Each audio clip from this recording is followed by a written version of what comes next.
الله نحمده ونستعينه ونستغفره ونعوذ بالله من شرور أنفسنا ومن سيئات أعمالنا من يهد الله فلا مضل له ومن يضلل فلا هادي له ونشهد أن لا إله إلا الله وأن محمدا عبده ورسوله أرسله بالحق بشيرا ونذيرا وداعيا إلى الله بإذنه وسراجا وقمرا منيرا فقد قال الله تعالى في كلامه المجيد أعوذ بالله من الشيطان الرجيم بسم الله الرحمن الرحيم سبحان الذي يصرى بعبده ليلا من المسجد الحرام إلى المسجد الأقصى الذي باركنا حوله لنريه من آياتنا إنه هو السميع البصير.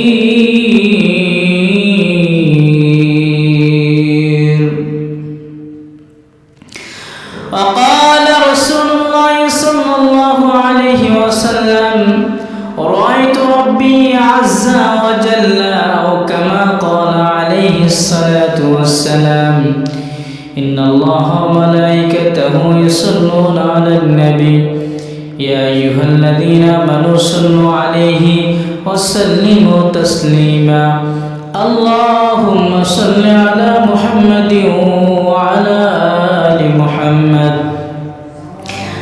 كما صليت على إبراهيم وعلى آل إبراهيم إنك حميد مجيد اللهم بارك على محمد وعلى آل محمد كما باركت على إبراهيم وعلى آل إبراهيم إنك حميد مجيد আলহামদুলিল্লাহ সমস্ত প্রশংসাকার আমাদের সৃষ্টিকর্তাকে, আমাদের রিজিকদাতাকে, আমাদের পালনকর্তাকে, আমাদেরকে সুস্থ অসুস্থ বানানকে সুস্থতার নিয়ামত অসুস্থতার নিয়ামত দিয়ে পরীক্ষা করেন তিনি হলেন কে? দিনকে রাতে পরিবর্তন করেন কে? রাতকে দিনে পরিবর্তন করেন কে? সে আল্লাহ আছে নাই? সব সময় কার হুকুম পালন করব, সব সময় কার আইন মেনে চলব? আল্লাহ সুবহানাহু ওয়া তাআলার দরবারে লাখো কোটি শুকরিয়া আদায় করি। সেই মহান মালিক আমাদেরকে এই ফিতনা ফেসাদ থেকে, খারাপ কাজ থেকে, নিকৃষ্ট কাজ থেকে, শয়তানের ধোঁকা থেকে, শয়তানের কুমন্ত্রণা থেকে হেফাজত করে সেই মহান মালিকের ঘরে আসবার বসবার তৌফিক দান করেছেন। সেই জন্য সেই মহান মালিকের দরবারে শুকরিয়া আদায় করি আলহামদুলিল্লাহ। আমি যে আয়াতে কারিমা তেলাওয়াত করেছি সূরা বনী ইসরাঈলের 1 নম্বর আয়াতে কারিমা। আজকের আলোচ্য বিষয় রাসূল সাল্লাল্লাহু আলাইহি ওয়াসাল্লামের মিরাস। কি রাসূল সাল্লাল্লাহু আলাইহি সাল্লাম মিরাজ সম্পর্কে কোরআন এবং হাদিসের আলোকে সংক্ষিপ্ত আকারে কিছু কথা বলবো। সেই মহান মালিক যদি আমার জবান থেকে কিছু বের করে দেয়, আমা তাওফীকি ইল্লা বিল্লাহ। সম্মানিত হাজিরিন, রজব মাস রমজানের প্রস্তুতি নেওয়া মাস। কি মাস? রমজানের প্রস্তুতি নেওয়ার মাস। এই মাসে বিশ্বনবী মুহাম্মদুর রাসূলুল্লাহ সাল্লাল্লাহু আলাইহি সাল্লাম আরশ পানে গমন করেছেন। সুবহানাল্লাহ। ইসরা ও মিরাজ রাসূল সাল্লাল্লাহু আলাইহি ওয়াসাল্লামকে আল্লাহর পক্ষ থেকে বিশেষ পুরস্কার, বিশেষ সম্মান। এই সম্পর্কে আলোচনার পূর্বে আমাদের একটি ভূমিকা স্মরণ রাখতে হবে। সম্মানিত হাজিরিন, আল্লাহ তাআলা হযরত আদম আলাইহিস সালাম থেকে কিয়ামত পর্যন্ত যারা পৃথিবীর বুকে আগমন করবেন, যারা পৃথিবীর বুকে আগমন করবেন, সকলকে রূহের জগতে একত্রিত করেছিলেন। রূহের জগতে একত্রিত করেছিলেন। সেখানে স্বয়ং আল্লাহ সুবহানাহু ওয়া তাআলা ঈমান শিক্ষা দিয়েছেন। কি শিক্ষা দিয়েছেন? ঈমান শিক্ষা দিয়েছেন।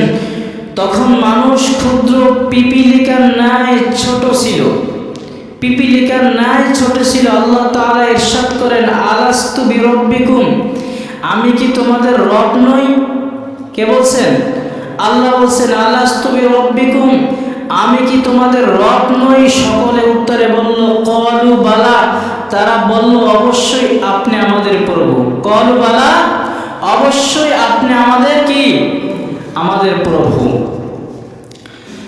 আল্লাহ তাআলা ইরশাদ করেন, তাহলে আমি 7 আসমান এবং 7 জমিন এবং তোমাদের পিতা আদমকে সাক্ষী রাখলাম। কি রাখলাম? আদমকে সাক্ষী রাখলাম, যেন তোমরা একথা অস্বীকার না করো যে আমরা এ সম্পর্কে জানি না। তোমরা ভালো করে মনে রেখো, নিশ্চয়ই আমি ছাড়া তোমাদের মাবুদ নাই। আছে নাকি? আমি ছাড়া তোমাদের কোনো রব নেই। আমার সাথে কাউকে শরীক করো না। আমি তোমাদের নিকট রাসূলগণকে পাঠাবো। পাঠাইছে নাকি? আমি তোমাদের নিকট রাসূলগণকে পাঠাবো, যারা তোমাদেরকে আমার প্রতিশ্রুতি, অঙ্গীকার স্মরণ করিয়ে দিবে। আমি তোমাদের নিকট কিতাব সমূহ অবতরণ করব। তখন সকলে বলেছিল, আমরা স্বীকার করেছি। সুবহানাল্লাহ। আপনি আমাদের প্রভু, আপনি আমাদের রব, আপনি আমাদের মালিক, আপনি আমাদের মাবুদ। আপনি ছাড়া আমাদের কোনো প্রভু নাই, আপনি ছাড়া আমাদের কোনো মাবুদ নেই। তায়েফে বিশ্বনবী সাল্লাল্লাহু আলাইহি ওয়াসাল্লামের দাওয়াত দেওয়া, নির্যাতনের শিকার হওয়া ও দোয়া করা কেমন ছিল? নবুয়তের 10ম বছর, কত বছর? নবুয়তের 10ম বছর নবীজির চাচা আবু তালেব ইন্তেকাল হয়ে গেছে। কি হয়ে গেছে? আবু তালেব ইন্তেকাল হয়ে গেছে।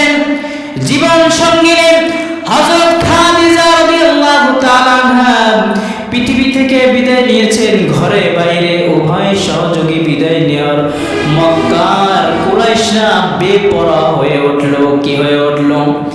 বেপরোয়া হয়ে উঠল। এই বছরে রাসূল সাল্লাল্লাহু আলাইহি সাল্লাম আমুল হুজ্জুন বা দুঃখের বছর বলে নামকরণ করলেন। রাসূল সাল্লাল্লাহু আলাইহি ওয়াসাল্লাম, রাসূলের উপর নির্যাতন বেড়ে যায়। তিনি দাওয়াতের কাজে নিরাশ হয়ে পড়েন। কি হয়ে পড়েন? নিরাশ হয়ে পড়েন।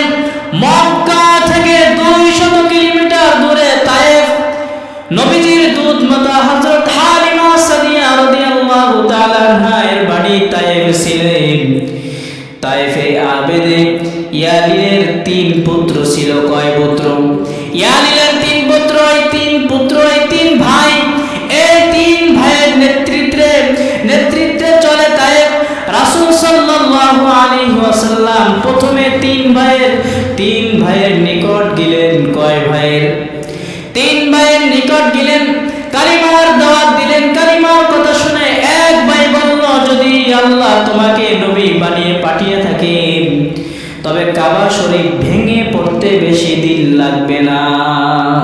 হ্যাঁ, যদি যদি আল্লাহ তোমাকে নবী বানিয়ে পাঠিয়ে থাকে, তবে কাবা শরীফ ভেঙে পড়তে বেশি দিন লাগবে না। ওই এক পুত্র বলতেছে, কে? ওই এক ভাই বলতেছে। দ্বিতীয় ভাই বলল, আল্লাহ নবী বানানোর মতো আর কাউকে পেলেন না, তোমাকে বানালেন। তৃতীয় ভাই বলল, তোমার সাথে আমি কথা বলবো না, যদি সত্য নবী হয়ে থাকো তবে বেয়াদবি হবে, আর যদি নবী না হয়ে থাকো তবে মৃত্যুকের সাথে কথা বলার আমার রুচি বিরোধী কাজ। এই তিন ভাই দুঃখ, এই তিন ভাই দুষ্ট ছেলেদেরকে লেলিয়ে দেয়। তারা রাসূল সাল্লাল্লাহু আলাইহি ওয়াসাল্লামের উপর পাথর বর্ষণ করতে থাকে, পাথর নিক্ষেপ করতে থাকে। রাসূল সাল্লাল্লাহু আলাইহি ওয়াসাল্লাম শরীরের পাথরে আঘাতে আঘাতে ক্ষতবিক্ষত হয়ে যায়। এক জায়গায় এসে রাসূল সাল্লাল্লাহু আলাইহি ওয়াসাল্লাম দোয়া করলেন, দোয়া কবুল হয়ে গেল। জিবরাইল আলাইহিস সালাম আগমন করলেন, সাথে সাথে দুই পাহাড়ে নিয়োজিত দুইজন ফেরেশতা রাসূল সাল্লাল্লাহু আলাইহি সাল্লামকে বললেন, হে আল্লাহর রাসূল, আপনি শুধু ইঙ্গিত করুন, দুই পাহাড়ের মাঝে ফেলে এদেরকে ফিশে ফেলে দেব। আপনি শুধু ইঙ্গিত করেন। রহমাতুল নবী সাইয়্যিদুল মুরসালিন রাসূলুল্লাহ সাল্লাল্লাহু আলাইহি সাল্লাম উত্তর দিলেন, আল্লাহুম্মা হদি কওমি ফাইন্নাহুম লা ইয়ালামুন। হে আল্লাহ, আমার কওমকে আপনি হেদায়েত দান করুন, তারা আমাকে চিনতে পারেনি। সুবহানাল্লাহ। আমরা হইলে কি করতাম? ও মার্সার গোষ্ঠী ঠুষ্টি বানাই দিতাম, ঠিক কি না? ও আদবাংসার পাও ভেঙে দিতাম, ও পাওয়াংসার মাথার করে ফেলে দিতাম, ঠিক কি না? তাই না? দোয়া কবুল হয়ে গেল। জিবরাইল আলাইহিস সালাম দোয়া করলেন, সাথে সাথে পাহাড়ের দুই পাহাড় নিয়োজিত দুইজন ফেরেশতা রাসূল সাল্লাল্লাহু আলাইহি সাল্লামকে বললেন, হে আল্লাহর রাসূল, আপনি শুধু ইঙ্গিত করুন, আপনি শুধু ইঙ্গিত করুন, দুই পাহাড়ের মাঝে ফেলে এদেরকে ফেসে ফেলবো। তখন রাসূল সাল্লাল্লাহু আলাইহি সাল্লাম বলেন, আল্লাহুম্মা হদি কওমি ফাইন্নাহুম লা ইয়ালামুন। হে আল্লাহ, আমার কওমকে আপনি হেদায়েত দান করুন, তারা আমাকে চিনতে পারেনি। সুবহানাল্লাহ বলেন। ইশরাউ মাহানি রাদিয়াল্লাহু তাআলা আনহু রাসূল সাল্লাল্লাহু আলাইহি সাল্লামের চাচাতো বোন রাসূল সাল্লাল্লাহু আলাইহি সাল্লাম তায়েফ থেকে বিষণ্ণ মনে তার ঘরে গেলেন, দোয়া করেন, হায় আমার যদি কোনো বন্ধু থাকতো, সে আমাকে সঙ্গী নিত। এমন সময় হযরত জিবরাইল আলাইহিস সালাম এসে বললেন, ইন্নাল্লাহা ইউকরিউকাস সালামা ওয়া ইয়াদউকা। আল্লাহ তাআলা আপনাকে সালাম করেছেন। কি করেছেন? সালাম করেছেন এবং আপনাকে দাওয়াত করেছেন। আকবর বললেন, ইন্না রাব্বাকা ইয়াশতাকু ইলাইকা। আপনার রব আপনার সাক্ষাতের অপেক্ষায় আগ্রহী। সুবহানাল্লাহ বলেন। আপনার রব আপনার দাওয়াতে, আপনার সাক্ষাতে আগ্রহী। সুবহানাল্লাহ। তিনি প্রিয়জনের আমন্ত্রণে বেশ সব দুঃখ কষ্ট ভুলে গেলেন। উম্মি হানির ঘর থেকে বের হয়ে কাবার প্রসঙ্গে যান। এরপর রাসূল সাল্লাল্লাহু আলাইহি সাল্লাম বক্ষ বিদীর্ণ হয়ে হন, খুশি রহমতে ভরে দেন, ওযু করে 2 রাকাত নামাজ আদায় করে নেন। সুবহানাল্লাহ। বোরাক সাদা একটা প্রাণী। কি? বোরাক সাদা একটা প্রাণী, খচ্চরের চেয়ে ছোট এবং গাধার চেয়ে বড়। বোরাক অর্থ বিদ্যুতের গতি। কি কথা বলেন? বিদ্যুতের গতি। বিদ্যুতের গতি প্রতি সেকেন্ডে 1,68,000 মাইল। কত? 1 সেকেন্ডে কত? 1,68,000 মাইল। রাসূল সাল্লাল্লাহু আলাইহি সাল্লামকে বোরাকে আরোহণ করে মদিনা শরীফে নিয়ে যান। সুবহানাল্লাহ। বোরাকে আরোহণ করে মদিনা শরীফ নিয়ে যান। সেখানে 2 রাকাত নামাজ পড়েন। সুবহানাল্লাহ। কয় রাকাত নামাজ পড়েন? 2 রাকাত নামাজ পড়েন। এরপর যান তুর পাহাড়ে। কোথায়? এরপর যান তুর পাহাড়ে, যেখানে হযরত মূসা আলাইহিস সালাম আল্লাহর সাথে কথা বলেছেন। তারপর বাইতুল লাহম যেখানে হযরত ঈসা আলাইহিস সালাম জন্মগ্রহণ করেছেন তা পরিদর্শন করে ফিলিস্তিনে বাইতুল মুকাদ্দাস গমন করেন। সুবহানাল্লাহ। ইমামুল আম্বিয়া মসজিদে আকসা ইসলামের প্রথম কিবলা, ইসলামের কথা বলেন, ইসলামের প্রথম কিবলা। সমস্ত নবী সেখানে উপস্থিত কাতারবন্দি হয়ে দাঁড়িয়ে আছেন। সুবহানাল্লাহ। হযরত নবী করিম সাল্লাল্লাহু আলাইহি ওয়াসাল্লাম ইমামতি করলেন। সুবহানাল্লাহ। ইমামতি করলেন। আল্লাহ তাআলা রাসূল সাল্লাল্লাহু আলাইহি ওয়াসাল্লাম নবীজিকে ইমামুল আম্বিয়া সমস্ত নবীদের ইমাম বানিয়ে দিলেন। সুবহানাল্লাহ। সুবহানাল্লাহ আস্তে কম। সুবহানাল্লাহ। সমস্ত নবীদের ইমামুল আম্বিয়া সমস্ত নবীদের ইমাম বানিয়ে দিলেন। বাইতুল আকসা পর্যন্ত সফর করেছেন বুরাকি করে। সুবহানাল্লাহ। পবিত্র কোরআনুল কারীমের ভাষায় সূরা বনী ইসরাঈলের 1 নম্বর আয়াতে বলেন সুবহানাল্লাযী ইয়াসরা বি'আবদিহি লাইলাম মিনাল মাসজিদিল হারামি ইলাল মাসজিদিল আকসাল্লাযী বারাকনা হাওলাহু লিনুরিয়াহু মিন আয়াতিনা ইন্নাহু হুয়াস সামিউল বাসীর।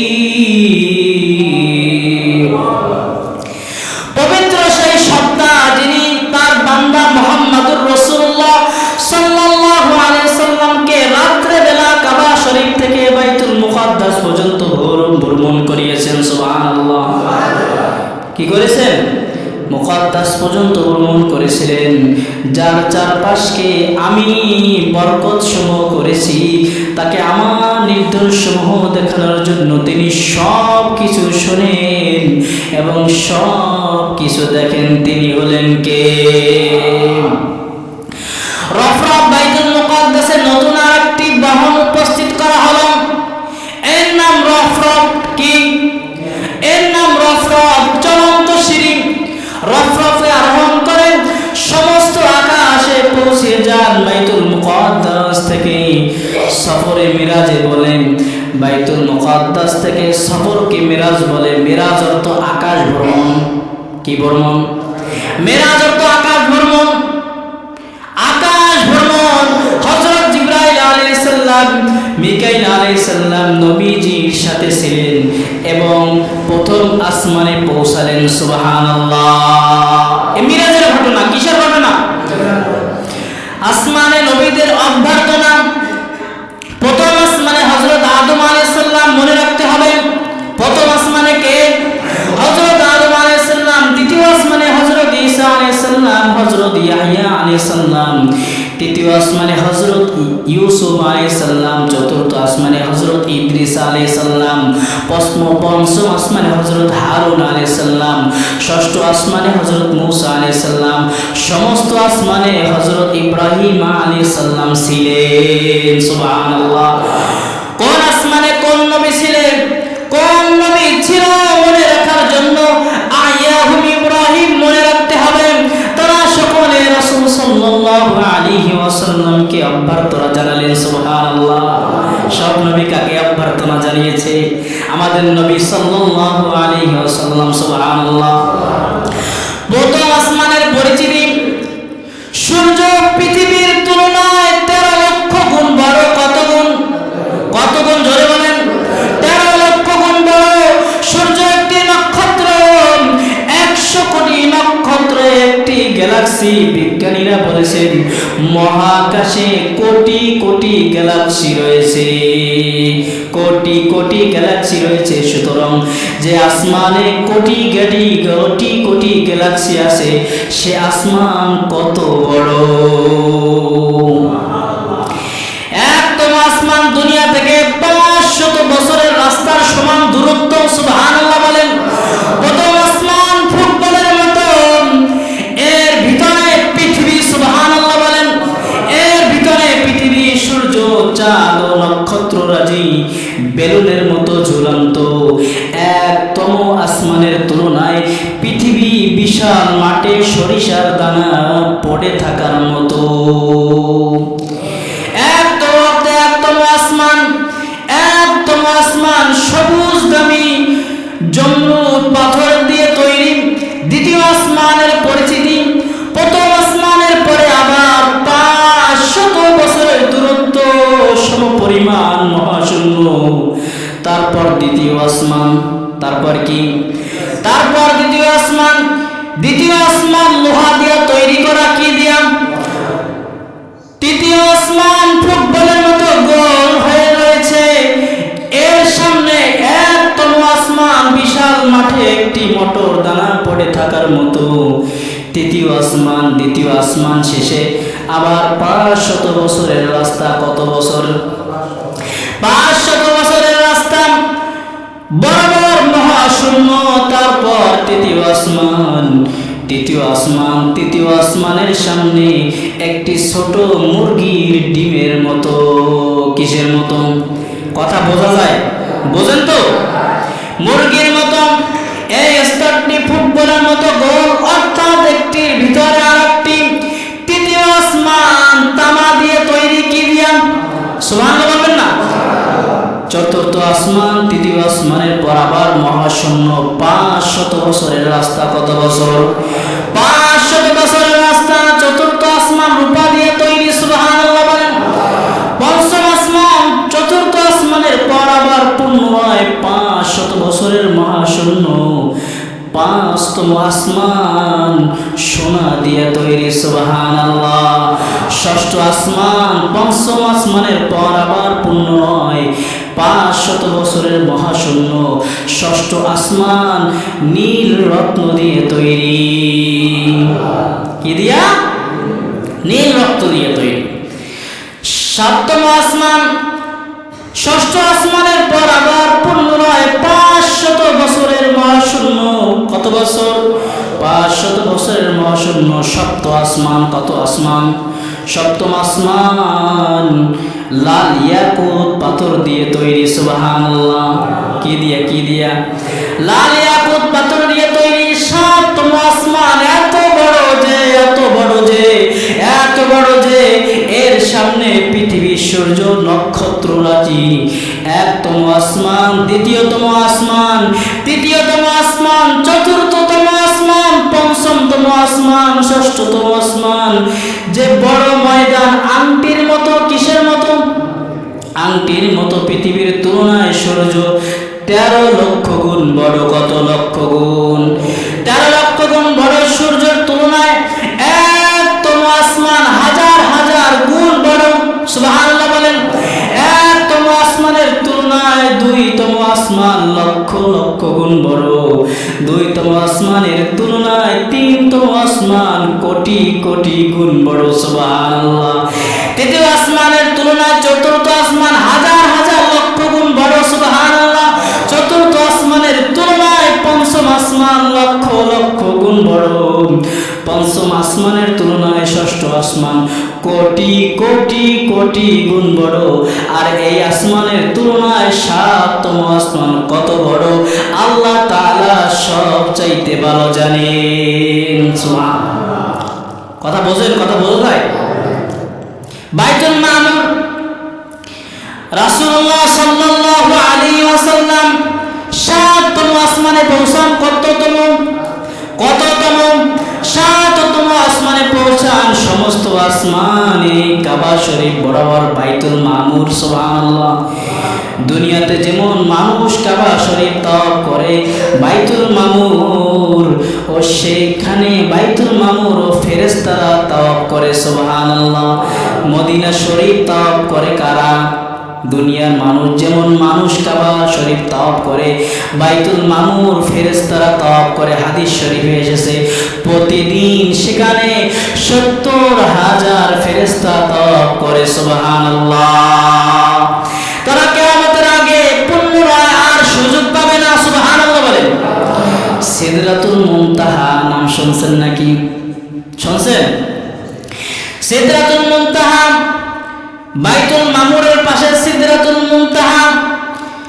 রাসূলুল্লাহ সাল্লাল্লাহু আলাইহি ওয়াসাল্লাম সিদরাতুল মুনতাহা পরিদর্শন করেন। সুবহানাল্লাহ। সিদরা অর্থ বড়ই গাছ। কি গাছ? কি গাছ?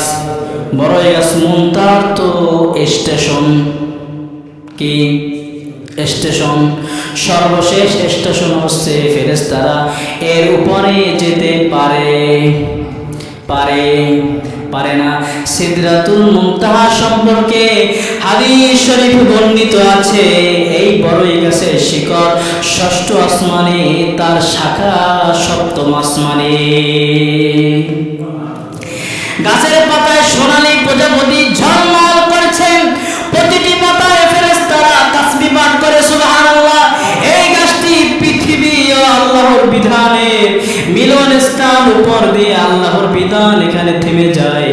এমনি ভাবে পৃথিবী থেকে যা কিছু উপরে যায় সেগুলো এখানেই থেমে যায় সুবহানাল্লাহ। সিদরাতুল মুনতাহা বড়ই হাজার হাজার এলাকার বড় বড় মটকার মতো, কিসের মতো? মটকার মতো গাছের পাতা হাতির কানের মতো সুবহানাল্লাহ। কিসের মতো? হাতির কানের মতো। তখন হাজারবাসী বড় বড় মটকা তৈরি করে বিক্রি করত। হাজার হাজার মানুষ কি করত? মটকা তৈরি করে বিক্রি করত। কাউসার ও সালসাবিল দর্শন। সিদরাতুল মুনতাহা বড়ই গাছের শিকড় থেকে 4টি নদী প্রবাহিত হয়েছে। কয়টি? জোরে বলেন কয়টি? সিদরাতুল মুনতাহা বড়ই গাছের শিকড় থেকে 4টি নদী প্রবাহিত হয়েছে। কয়টি নদী?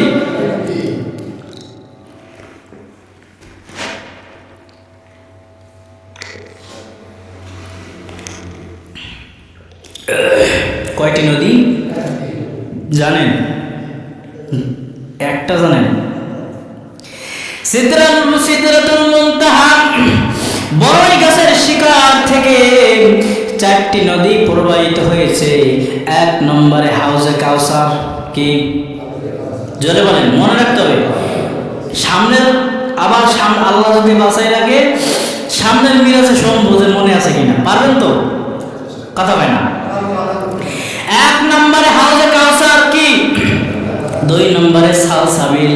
2 নম্বরে কি? 3 নম্বরে নীলনদ, যেখানে ফেরাউন মারছে। হ্যাঁ, মারছে না? 3 নম্বরে নীলনদ। 4 নম্বরে ফুরাত নদী। কি নদী? মনে আছে তো? 1 নম্বরে কি? 2 নম্বরে সালসাবিল, 3 নম্বরে নীলনদ, 4 নম্বরে ফুরাত নদী। মনে থাকবে তো? আবার হাউজে কাউসার 1 নম্বরে কি? হাউজে কাউসার। 2 নম্বরে কি? সালসাবিল। 3 নম্বরে কি? নীলনদ। 4 নম্বরে কি? ফুরাত নদী। আজকে আপনাকে এই 4টা পড়া, হ্যাঁ, মনে থাকবে তো? মুখস্থ করে বলবেন, বাড়ি যাইতে যাইতে পারবেন তো ইনশাআল্লাহ। জান্নাত পরিদর্শন। সিদরাতুল মুনতাহার পাশে জান্নাত, সুবহানাল্লাহ বলেন। হাদিস শরীফে বর্ণিত আছে, নবী করিম সাল্লাল্লাহু আলাইহি ওয়াসাল্লাম ইরশাদ করেন, আমি দেখি জান্নাতের ভিতরে কিছু মানুষ চাষাবাদ করেছে। সুবহানাল্লাহ। জান্নাতের ভিতরে কিছু মানুষ চাষাবাদ করেছে। ফসলের সাথে সাথে ফসল দিচ্ছে, আর ফসলের সাথে সাথে ফসল পেকে যাচ্ছে। সুবহানাল্লাহ। সম্ভব? দুনিয়া সম্ভব? হ্যাঁ, ফসল দিচ্ছে, সাথে সাথে পেকে যাচ্ছে, সাথে সাথে কেটে নেয়, আবার পর মুহূর্তে ফসল বড় হয়ে যায়। কেটে নেয়, আবার পর মুহূর্তে ফসল বড় হয়ে যায়। রাসূল সাল্লাল্লাহু আলাইহি ওয়াসাল্লাম জিবরাইল আলাইহিস সালামকে বললেন, একই ব্যাপার। হযরত জিবরাইল আলাইহিস সালাম বলেন, এটা নেককারদের উদাহরণ। সুবহানাল্লাহ। নেককাররা তাদের নেক আমলের বরকতে বরাবর পেতেই থাকে। সুবহানাল্লাহ। কি পায়? জান্নাতের ফল। কিসের ফল? কথা বলেন, কিসের ফল? জান্নাতের ফল। বিলালের পায়ের আওয়াজ। এমন সময় রাসূল সাল্লাল্লাহু আলাইহি ওয়াসাল্লাম কারো পায়ের আওয়াজ শুনতে পেলেন। কি শুনতে পাইছেন? পায়ের আওয়াজ শুনতে পেলেন। রাসূল সাল্লাল্লাহু আলাইহি সাল্লাম হযরত জিবরাইল আলাইহিস সালামকে জিজ্ঞেস করেন, এটা কার পায়ের আওয়াজ? হযরত জিবরাইল আলাইহিস সালাম বলেন, এটা আপনার সাহাবী হযরত বেলাল রাদিয়াল্লাহু তাআলা এর পায়ের আওয়াজ। সুবহানাল্লাহ। রাসূল সাল্লাল্লাহু আলাইহি সাল্লাম বললেন, কি ব্যাপার? জমিনে হাঁটার আওয়াজ এখানে শোনা যায়। হযরত জিবরাইল আলাইহিস সালাম বললেন, এটা বিলালের বিশেষ মর্যাদা। সুবহানাল্লাহ। এটা বিলালের বিশেষ মর্যাদা। আল্লাহর নিকট তার গ্রহণযোগ্যতা এত বেশি যে সে জমিনে হাঁটলেও আরো সে তার পায়ের আওয়াজ শোনা যায়। রাসূল সাল্লাল্লাহু আলাইহি সাল্লাম বলেন, ফাইন্নী সামি'তু দাফফান না আলাইকা বাইনা ইয়াদাই ফিল জান্নাহ। অর্থাৎ কেননা আমি জান্নাতে তোমার খমরের আওয়াজ শুনতে পেয়েছি। রাসূল সাল্লাল্লাহু আলাইহি সাল্লাম বলেন, আমি এমন ব্যক্তিকে চিনি যার মা বাবাকেও চিনি। সুবহানাল্লাহ। তিনি তখন বেহেশতে প্রবেশ করবেন, তখন জান্নাতের প্রতিটি দরজা মারহাবা বলবে। সুবহানাল্লাহ বলে কি বলবে? মারহাবা। আপনি আমার দরজা দিয়ে প্রবেশ করুন, আপনি আমাদের দরজা দিয়ে প্রবেশ করুন, আপনি আমার দরজা দিয়ে প্রবেশ করুন। হযরত সালমান ফাসরি রাদিয়াল্লাহু তাআলা বললেন, এমন সৌভাগ্য ব্যক্তিকে রাসূল সাল্লাল্লাহু আলাইহি সাল্লাম বলেন, তিনি হলেন আবু বকর সিদ্দিক রাদিয়াল্লাহু তাআলা। সুবহানাল্লাহ বলেন। কে? রাসূল সাল্লাল্লাহু আলাইহি সাল্লাম বলেন, আমি জান্নাতে সুবিশাল একটি পোশাক দেখেছি, যার একটি ইট মতির একটি ইয়াকুতের সিমেন্ট মিশকের জন্য অবর্ণ রয়েছে। বর্ণনা আছে, জান্নাতে আমি একটি বাড়ি দেখেছি। কি দেখেছি? জান্নাতে আমি একটি বাড়ি দেখেছি। জিজ্ঞেস করেছি, এই মহলটি কার? ফেরেশতারা বললেন, এটা হযরত ওমর রাদিয়াল্লাহু তাআলা আনহুর জন্য। সুবহানাল্লাহ বলেন। রাসূল সাল্লাল্লাহু আলাইহি সাল্লাম বলেন, হে ওমর, তোমার আত্মসম্মান আত্মঅভিমান মনে পড়লো যে সে জন্ম ভিতরে যায়নি, যে ওই বাড়ির ভিতরে আমি যাইনি। ওমর রাদিয়াল্লাহু তাআলা আবার কি মনে করে? হ্যাঁ, কি মনে করে? তার জন্য আমি ওই মহলে ঢুকিনি। সুবহানাল্লাহ বলেন। ওমর রাদিয়াল্লাহু তাআলা আবার কি মনে করেন? আমার বাড়িতে প্রবেশ করেছেন, নইলে আমি সেখানে আসতাম। কে বলছেন? আল্লাহ রাসূল বলেন, নইলে আমি আসতাম। হযরত ওমর রাদিয়াল্লাহু তাআলা এই কথা শুনে কেঁদে বললেন, কি করছেন? কেঁদে ফেললেন আর বললেন, ইয়া রাসূলুল্লাহ, আপনার ব্যাপারে আমার আত্মমর্যাদাবোধের আঘাত হতে পারে। আমার ব্যাপারে, ইয়া রাসূলুল্লাহ, আপনার ব্যাপারে আমার আত্মমর্যাদায় আঘাত হতে পারে। আপনি কি আপনার সাথে অভিমান করব? আমি কি আপনার সাথে অভিমান করব? আমি কি আপনার সাথে অভিমান করব? রাসূল সাল্লাল্লাহু আলাইহি সাল্লাম বললেন, হে ওসমান, বেহেশতে সব নবীর একজন নবী থাকবে। বেহেশতে সব নবীর একজন নবী থাকবে। আনতা রফিকি ফিল জান্নাহ, আমার সাথী হবে তুমি। সুবহানাল্লাহ বলেন। হযরত ওসমান রাদিয়াল্লাহু তাআলা কাঁদতে লাগলেন। কে বলছেন? ওসমান এবার কাঁদতে লাগলেন। হযরত আলী রাদিয়াল্লাহু তাআলা পাশেই ছিলেন। কে? আলী রাদিয়াল্লাহু তাআলা পাশে ছিলেন। এবার তার হাত ধরে বললেন, হে আলী, বেহেশতে তোমার ঘর আমার বাসার সামনেই হবে। সুবহানাল্লাহ। কে বলল? বেহেশতে তোমার ঘরের সামনেই আমার ঘর হবে। সুবহানাল্লাহ বলে। তুমি খুশি তো? তুমি খুশি? হযরত আলী রাদিয়াল্লাহু তাআলা কাঁদতে লাগলেন। কে? হযরত আলী রাদিয়াল্লাহু তাআলা কাঁদতে লাগলেন। রাসূল সাল্লাল্লাহু আলাইহি সাল্লাম জান্নাতের সাধারণ মুমিন, বিশেষ মুমিন ও শহীদদের জান্নাত দেখানো হয়। সুবহানাল্লাহ। আরশের পাশে বিশ্বনবী মুহাম্মদ রাসূলুল্লাহ সাল্লাল্লাহু আলাইহি সাল্লাম সিদরাতুল মুনতাহা পৌঁছে হযরত জিবরাইল আলাইহিস সালাম বললেন, এবার আপনি আপনার প্রিয়তমর সাথে সাক্ষাৎ করেন। সুবহানাল্লাহ। বিষয়টি এমন যে প্রিয়তমর দরজা পর্যন্ত পৌঁছে দেওয়া হয় দুইজনের সাক্ষাতের জন্য নির্জনা প্রয়োজন। সুবহানাল্লাহ। আরশের সামনে আল্লাহ তাআলা ৭০,০০০ নূরের পর্দা আছে। কত হাজার? ৭০,০০০ নূরের পর্দা আছে। সেটা সরালেন। সুবহানাল্লাহ বলেন। আল্লাহ নবী আসমানি জগতে আল্লাহর দিদার দর্শন লাভ করেন। সুবহানাল্লাহ। হযরত শাহ ওয়ালিউল্লাহ রাহমাতুল্লাহ আলাইহি বলেন, নবী রাসূলুল্লাহ সাল্লাল্লাহু আলাইহি সাল্লাম চর্ম চোখে আল্লাহ জালালুহু দেখেছেন। হযরত আহমদ ইবনে হাম্বল রাহমাতুল্লাহ আলাইহি হাদিসে উল্লেখ বলেন, নবী করিম সাল্লাল্লাহু আলাইহি সাল্লাম বলেন, রাআইতু রব্বি আযজা ওয়া জাল্লা, আমি মহান প্রভুকে দেখেছি। সুবহানাল্লাহ। হযরত ইবনে আব্বাস রাদিয়াল্লাহু তাআলা থেকে বর্ণিত আছে, তিনি বলেন, তোমরা কি হযরত ইব্রাহিম আলাইহিস সালামের জন্য বন্ধুত্ব, হযরত মুসা আলাইহিস সালামের জন্য কথোপকথন, আর নবী সাল্লাল্লাহু আলাইহি সাল্লামের জন্য দর্শনকে আশ্চর্যের বিশেষ মনে করো? আশ্চর্য মনে করো?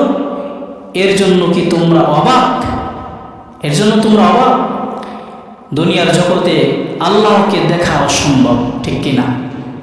দুনিয়ার জগতে আল্লাহকে দেখা অসম্ভব। সেটা ছিল অন্য জগৎ। কি ছিল?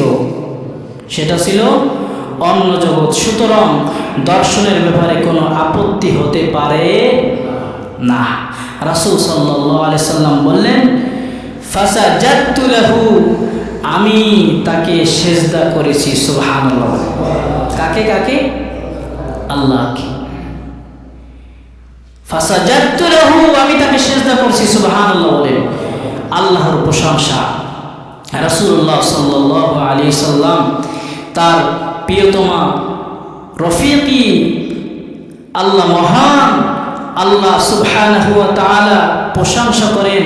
প্রশংসার তিনটি শব্দ বলেন। কয়টি? তিনটি শব্দ জানেন?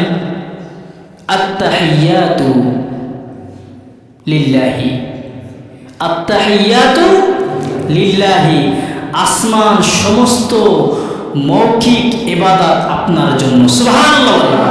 ওয়াসসালাওয়াতু, আমার শারীরিক সমস্ত ইবাদত আপনার জন্য। কার জন্য? কার জন্য করব? আল্লাহর জন্য। আত-তাইয়্যিবাতু, আমার সমস্ত আর্থিক ইবাদত আপনার জন্য। কার জন্য? প্রিয়তম নবীর তিন কথায় উত্তরে আল্লাহর রহমতের সাগর উল্লিখিত হয়ে ওঠে। তিনি তিন কথায় বলেন, আল্লাহ তাআলা বলেন, আসসালামু আলাইকা আইয়ুহান নাবিয়্যু ওয়া রাহমাতুল্লাহি ওয়া বারাকাতুহু, হে নবী, আপনার প্রতি আমার সালাম। সুবহানাল্লাহ বলেন। শান্তি, রহমত, বরকত বর্ষিত হোক। আর আমরা মুসলমানরা কি করে জানেন?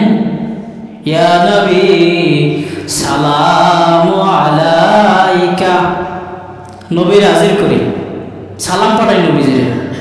কথা বলেন। আবার বলে কিছু মানুষ বলে, যখন নবীজি দাঁড়াইয়া ইয়া নবী কিয়াম করে, ইয়া নবী সালাম আলাইকা, তখন নবীজি নাকি উপস্থিত হয়। তাহলে মসজিদ কি ফিঙ্গারি একটা? হ্যাঁ, যে জায়গায় নবী কয় জায়গা যাবে? কয় জায়গা যাবে? সব জায়গা যাবে। হ্যাঁ। আর এখানে আল্লাহ বলছেন, আসসালামু আলাইকা আইয়ুহান নাবিয়্যু ওয়া রাহমাতুল্লাহি ওয়া বারাকাতুহু। সালাম কোন জায়গায় পাঠায়? প্রত্যেক নামাজে আপনি সালাম পাঠান। কিসের দাঁড়াইয়া সালাম পাইছেন? কে ভাইজান? তাহলে জায়গা চয়ে দেন না। হ্যাঁ, দাঁড়াইয়া নবী সালাম আলাইকা বলে নবীজিরে সালাম পাঠানো হয়। সবই আমরা তো করবো, আপনারা যাচাই বাছাই করে নেবেন। মাজার চালাইতে, খানকা চালাইতে তো এগুলো লাগবে না? আপনি তো যাচাই বাছাই করবেন না?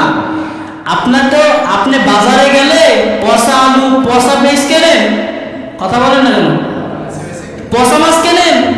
তাহলে এই ইসলাম নিয়ে অনেক মাজার পূজারীরা বাড়াবাড়ি করে, তাদের মাজার চালানোর জন্য, খানকা চালানোর জন্য করে ব্যবসা। আছে না নাই? আছে না নাই? আছে। তাহলে আপনি কোনটা হক কোনটা বাতিল? আপনি যখন একটা বাজারে যে পচা আলু কেনেন না, পচা মাছ কেনেন না, পচা পেঁয়াজ কেনেন না, তাহলে আপনি হক বাতিল কেন যাচাই বাছাই করবেন না? কথা বলেন। কেন করবেন না? আপনারা তো বলবেন, সবই তো আপনারা বলেন হুজুররা। কোনটা হক কোনটা বাতিল সেটা বাছার তৌফিক আপনাকে দেয় না আল্লাহ?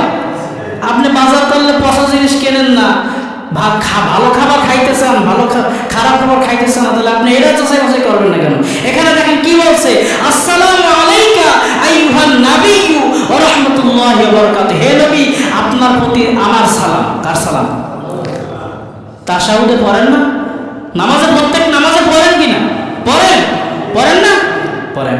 আসসালামু আলাইকা আইয়ুহান নবী ওয়া রাহমাতুল্লাহি ওয়া বারাকাতুহু। হে নবী, আপনার প্রতি আমার সালাম, শান্তি, রহমত, বরকত বর্ষিত হোক। বিশ্বনবী যখন দেখলেন আল্লাহ তাআলা তার শাস্তি, রহমত, বরকতের কথা বলছেন, তখন রাসূল সাল্লাল্লাহু আলাইহি ওয়াসাল্লাম উম্মতের কথা স্মরণ করেন। সুবহানাল্লাহ বলেন। আল্লাহ তাআলার পক্ষ থেকে সকল উম্মতের জন্য দান করেছেন। আল্লাহ তাআলা বলেন, আসসালামু আলাইনা ওয়া আলা ইবাদিল্লাহিস সালিহিন। আমার উপর শান্তি বর্ষিত হোক এবং আমার নেককার উম্মতের উপর আমার শান্তি বর্ষিত হোক। সুবহানাল্লাহ বলেন। প্রিয়তম নবী সাল্লাল্লাহু আলাইহি সাল্লামের নৈকট্য লাভের মুহূর্তে এই গুণাগার উম্মতের কথা ভুলেননি। আপনি সালাম নবীকে পাঠাইছেন, নবী আপনাকে সালাম পাঠাইছে। সুবহানাল্লাহ বলেন। আশহাদু আল্লা ইলাহা ইল্লাল্লাহ ওয়া আশহাদু আন্না মুহাম্মাদান আবদুহু ওয়া রাসূলুহু। সাক্ষ্য দিচ্ছি আল্লাহ তাআলা ছাড়া কোনো মাবুদ নেই এবং মুহাম্মদুর রাসূলুল্লাহ সাল্লাল্লাহু আলাইহি ওয়াসাল্লাম আল্লাহ তাআলার রাসূল। কি জানি না অর্থ? জানি কি না? কথা বলেন। জানি? কালেমা পড়তে পারি? চার কালেমা পড়তে পারি? মুখস্থ আছে সবাই? জিজ্ঞেস করব। নামাজের উপহার, এই মিরাজে নামাজের উপহার নিয়ে আসছে কে? কথা বলে না? আল্লাহ রাসূল। নামাজের উপহার নবী করিম সাল্লাল্লাহু আলাইহি ওয়াসাল্লাম, নবী করিম সাল্লাল্লাহু আলাইহি ওয়াসাল্লাম আল্লাহর নিকট হতে ফিরে আসলেন। কার নিকট হতে? আল্লাহর নিকট থেকে ফিরে আসছেন। নবীজি সাল্লাল্লাহু আলাইহি ওয়াসাল্লাম তার উম্মতের জন্য শান্তির কথা বলছেন। আল্লাহ তাআলা তার বান্দার জন্য 50 ওয়াক্ত নামাজ নিয়ে এসেছে। কত ওয়াক্ত? 50 ওয়াক্ত নামাজ নিয়ে এসে রাসূল সাল্লাল্লাহু আলাইহি ওয়াসাল্লাম উপহার হিসাবে এই 50 ওয়াক্ত নামাজ দিয়েছেন। হযরত মূসা আলাইহিস সালাম জিজ্ঞেস করলেন, কি ব্যাপার, কি নিয়ে আইছো? রাসূল সাল্লাল্লাহু আলাইহি ওয়াসাল্লাম বলেন 50 ওয়াক্ত নামাজের কথা জানালেন। কত ওয়াক্ত? মূসা কইছে, যাও আবার যাও, কমাই নিয়ে আসো। কি করতে কইছে? উম্মতরা পারবে না, হ্যাঁ উম্মতরা পারবে না, কমাই নিয়ে আসো। কি করতে বলছে? কমাই নিয়ে আসো। হযরত মূসা আলাইহিস সালাম, আমার উম্মতকে এমন নির্দেশন দেওয়া হয়েছে কিন্তু তারা তা আদায় করতে পারে নাই। আমার উম্মতরা আদায় করতে পারে নাই, আপনি আরো কমে আনুন। মূসা আলাইহিস সালাম বলছেন, আমার উম্মতরা পারে নাই, আপনি আরো কমে আনুন। নবী সাল্লাল্লাহু আলাইহি সাল্লাম 9 বারে, কয়বারে?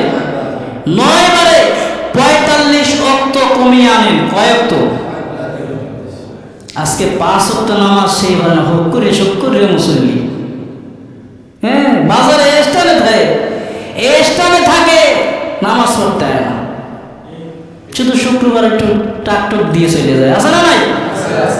আমাদের এই জায়গা মনে হয় নাই? আছে। কয়েকটা নামাজ 9 বারে, এই 50 ওয়াক্ত নামাজ যদি থাকতো কি করতাম? 5 ওয়াক্ত নামাজ দিয়েছে, রাত দিন 24 ঘন্টা দিয়েছে, এই একটা ঘন্টা আমাদের আল্লাহকে দেওয়ার সময় নেই, এত ব্যস্ত, বিজনেস ম্যাগনেট। হযরত মূসা আলাইহিস সালাম যাও কমাই আনছে, কমাইতে কয় ওয়াক্ত আনছে? 5 ওয়াক্ত আনছে। এরপর 5 ওয়াক্ত নামাজের উম্মতের জন্য উপহার হিসেবে পাঠায়। এইবার বলছে যে তেও পারবে না, 5 ওয়াক্ত পারবে না। পারে? কথা বলেন, পারে না। বেনামাজি আযাব, এইটা বলে হাদিসটি বলে শেষ করে দেবো, মেলা সময় হয়ে গেছে। রাসূল সাল্লাল্লাহু আলাইহি সাল্লাম দেখতে পেলেন এক ব্যক্তি শুয়ে আছে। কি আছে? শুয়ে আছে। পাশে একজন ফেরেশতা দাঁড়ানো। কে দাঁড়ানো? ফেরেশতা দাঁড়ানো। সেই ফেরেশতা বড় পাথর দিয়ে এক লোকের মাথায় আঘাত করতেছে। এক লোকের মাথায় আঘাত করছে, ফলে তার মাথা চূর্ণ বিচ্ছিন্ন হয়ে গেছে। পাথরটি ছিটকে যে দূরে পড়ছে। ফেরেশতারা পাথর নিয়ে আবার আসছে, পুনরায় ওই লোকটাকে আবার জীবিত করছে। মাথা পাথর মেরে চূর্ণ বিচ্ছিন্ন করছে, আবার জীবিত হয়ে গেছে, আবার চূর্ণ বিচ্ছিন্ন করতেছে। কে করতেছে? হ্যাঁ, আবার সেই পাথর দিয়ে পুনরায় তার মাথায় আবার আঘাত করতেছে। এইভাবেই একের পর এক তার মাথায় আঘাত করতেছে। রাসূল সাল্লাল্লাহু আলাইহি ওয়াসাল্লাম বলা হলো, রাসূল সাল্লাল্লাহু আলাইহি ওয়াসাল্লামকে বলা হলো, এই ব্যক্তি আল্লাহ তাআলার জ্ঞান দিয়েছিলেন, বুঝ দিয়েছিলেন, জ্ঞান দিয়েছে, বুঝ দিয়েছে, কিন্তু সে ঘুমিয়ে থাকতো। কি থাকতো? ঘুমিয়ে থাকতো, ইবাদত করে নাই। নামাজ পড়তো না, তার মাথা কাজে লাগাতো না, ইসলামের জন্য কাজে লাগাতো না, আর সেই বেনামাজির মাথা চূর্ণ বিচূর্ণ করে দেওয়া হয়েছে। আজকে নামাজ পড়ি না, যে আল্লাহ আমাদেরকে ইবাদত করার জন্য পাঠিয়েছে সেই নামাজ পড়ি না। পড়ি? কথা বলেন। বেনামাজির শাস্তি, বেনামাজিকে শাস্তি দেওয়া হবে। তার ফেরেশতারা তার মাথার সামনে এসে পাথর দিয়ে তার মাথায় আঘাত করবে। মাথায় যদি একটা থাবা দেওয়া হয়, একটা দূরে একটা থাবা দেয়, একটা যদি থাবা দেয় সহ্য করা যায়? মাথাটা তো ধরে যায় না, কাঠ পিঠ গরম করে দেয় না, বলে কিনা? আর মাথা দিয়ে চূর্ণ বিচূর্ণ হয়ে যায়, খণ্ড খণ্ড হয়ে যায়, আবার পুনরায় জীবিত করে আবার করে। কে এই লোকটিকে? রাসূল সাল্লাল্লাহু আলাইহি ওয়াসাল্লাম বলেন বেনামাজি। এই লোকটিকে জ্ঞান দেওয়া হয়েছে, কি দিয়েছে? জ্ঞান দেওয়া হয়েছে, বুঝ দেওয়া হয়েছে, কিন্তু সে ঘুমিয়ে থাকতো। হ্যাঁ, আল্লাহ তাকে বান্দা তোর কি লাগবে, ওর চা আমার কাছে যা, কি সুন্দর ঘুমিয়ে আছে, না টেনে 8টা-9টা পর্যন্ত ঘুমায়। যে বাপ 8টা-9টা পর্যন্ত ঘুমায়, যে মা 8টা-9টা পর্যন্ত ঘুমায়, তার সন্তান মনে হয় ভোর 4টার সময় উঠবে না? 4টা উঠবে না? ওর বাপ যা করছে ও তাই করবে, ওর মা যা করছে ও তো তাই করবে। ও নামাজ পড়ে, তুই নামাজ পড়ো না, তো তুমি পড়ো নামাজ, বলে কি বলে না? নামাজ পড়বে, তুমি নামাজ পড়ো, তুমি আমার নামাজ তো লজ্জা করা উচিত। কাপুরুষ, ঘৃণিত পুরুষেরা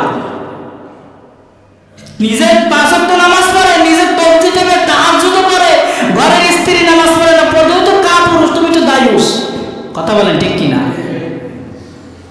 নিজে নামাজ পড়ে জান্নাতে যাবেন, হ্যাঁ?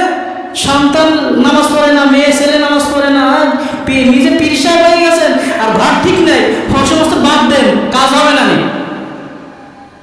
আল্লাহ সুবহানাহু ওয়া তাআলা আমাদের সঠিক বুঝ দান করুন, বলেন আমিন। মেরাজের ঘটনা বড় লম্বা ঘটনা, আলোচনা করে শেষ করা যাবে না। মেরাজের নির্ধারিত কোনো ইবাদত, রোজা কিছু নাই। আপনারা রজব মাসের রোজা রাখতে পারেন, রাসূল সাল্লাল্লাহু আলাইহি ওয়াসাল্লাম রাখছে, নামাজও পড়তে পারেন, সেটা আপনাদের বিষয়। এর কোনো ধার্য কোনো নাই, দিন নাই, রাত নাই, ধার্য কোনো নেই। কথা বুঝতে পারছেন? আল্লাহ সুবহানাহু ওয়া তাআলা আমাদের সঠিক বুঝ দান করুন, আমিন।